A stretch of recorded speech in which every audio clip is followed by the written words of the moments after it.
ಬಿದ್ದಿದ್ದ ಸನ್ಯಾಸಿ ಚಂದ್ರ. ಏ ಸುಂದ್ರಿ ಅವ ಸನ್ಯಾಸಿ ಅಲ್ಲ, ಪಕ್ಕ ಸಂಸಾರಿ. ನಿಮ್ಮಂತ ಹುಡುಗಿಯರು ಏನಾರ ಕಂಡ್ರ ಬದ್ಲು ಮಾಡಿ ಕೈ ಬಿಡ್ತಾನ ಆ ಮಗ ಚಂದ್ರ. ಮಂದಿ ಹಣೆ ಬರ ಬದ್ಲು ಮಾಡ್ಬೋದ, ಆದ್ರೆ ಈ ಸುಂದ್ರಿ ಹಣೆ ಬರ ಅಷ್ಟು ಬದ್ಲು ಮಾಡೋದು ಅಷ್ಟು ಗೊತ್ತಿಲ್ಲ ಅವಾಗ. ನನ್ನ ಹಣೆ ಬರ ಬದ್ಲು ಮಾಡಕ್ ಬಂದ್ರ ಅವನ್ನೆಲ್ಲ ಆಡಿ ಸೊಂಟನ ಮುರಿದು ಕಳಿಸ್ತೇನೆ. ಅವನ್ಲ ಆಡಿ ನೀ ಸೈಲ್ ಮಾಡಿ ಕೈಯಾಗ ಕೊಡ್ರಾಗ ನಿಮ್ಮಂತ ಹುಡುಗಿಯರ ಲಂಗ ಸೈಲ್ ಮಾಡಿ ಕೈಯಾಗ ಕೊಟ್ಟು ಬಿಡ್ತಾನ ಅವ ಚಂದ್ರ. ನನ್ನ ಲಾಡಿ ಸಡ್ಲು ಮಾಡಕ್ ಬಂದ್ರ ಅವನೇನು ಸುಮ್ಮನೆ ಬಿಡ್ತೀಯ ಅಂತ ತಿಳ್ಕೊಂಡೀನ, ಅವ್ನ ಕಾಲ ಮುರಿದ ಕಳಿಸ್ತೀನಿ. ಹೋಲ್ ಬಿಡ ಸುಂದ್ರಿ, ಮಾಡಿ ನಾನು ಲಂಚ ಕೊಟ್ಟಿದ್ನಲ್ಲ ಅದು ಏನಾಯ್ತು ಅಂತೀನಿ. ಈಗ ನನ್ನ ಕಡೆ ಲಂಚ ಕೊಡಕ ರೊಕ್ಕಿಲ್ಲ, ಬೇಕಾದ್ರೆ ಕಾಯಿಪಲ್ಲೆ ಕೊಡ್ತೀನಿ ತಗೋ. ಏ ಕಾಯಿಪಲ್ಲೆ ಗಿಪ್ಪೆಲ್ ಏನ್ ಬೇಕಿಲ್ಲ, ಸೊದ್ದು 100 ರೂಪಾಯಿನ ಬೇಕು. ಇದೇನ್ಲಿ ಅಡಮೂಟಿ ಗಿರಾಕಿ ಏನ್ ಬೇಕಿದ್ ಹಂಗ ಬೇಕಂತೈತಲ್ಲ. ಅಲ್ಲ ನಾನ ಮುಂಜಾನೆಲಿಂತ್ರ ಗಿರಾಕಿ ಇಲ್ಲ ಅಂತ ನಾ ಸಾಯಕತ್ತೀನಿ, ಇವಾಗ 100 ರೂಪಾಯಿ ಎಲ್ಲಿಂದ್ರ ಕೊಡ್ಲಾನ? ಅಲ್ಲೇ ಸುಂದ್ರಿ ಈಗ ಹೆಂಗಾದ್ರು ಗುಳೆ ಹುಡುಕ್ ಹೊಂಟೀನಿ, ಬೆಸ್ತಾರ ಶಾಂತಿ ಐತಿ, ಬರ್ತೀನ ಅಲ್ಲೇ ಮಾರ್ತಾವ ನೀನು ಕಾಯಿಪಲ್ಲೆ ಅಂತೀನಿ. ಹೌದಾ, ನನ್ನ ಜೊತೆ ಬರ್ಲಿ ಹಂಗಾರ?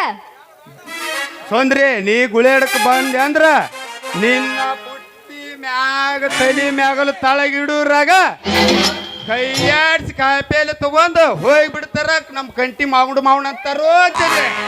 ಹೌದಾ ದೋಸ್ತ, ನೀನ್ ಇಷ್ಟ ಹೇಳ್ತಿ ಅಂದಾಗ ನಾವು ಹೋಗೇ ಬಿಡು, ನಡಿ ಹಂಗಾರ ಅಲ್ಲಿಗೆ. ಬಾ ಬಾ ಹೊಯ್ಯ ಜಾಡ್ಸ ಒಗ್ಗೆ ಒಂದು ಜಾಡ್ಸ.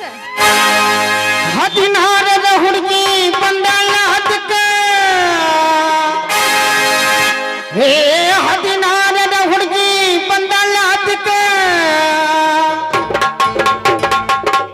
ಕೊಡ್ತೀನಿ ಅನ್ನತಳ ಪ್ರೀತಿಯ ಪದಕ. ಇದು ಮೊದಲ ಅಳ್ಳಳ್ಳಿ ಮನಕ ಬಂದರ ಭಾವಮ್ಮಿ ಕನಕ. 1 2 3 ಸ್ಟಾರ್ಟ್.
ನಕ ನಕ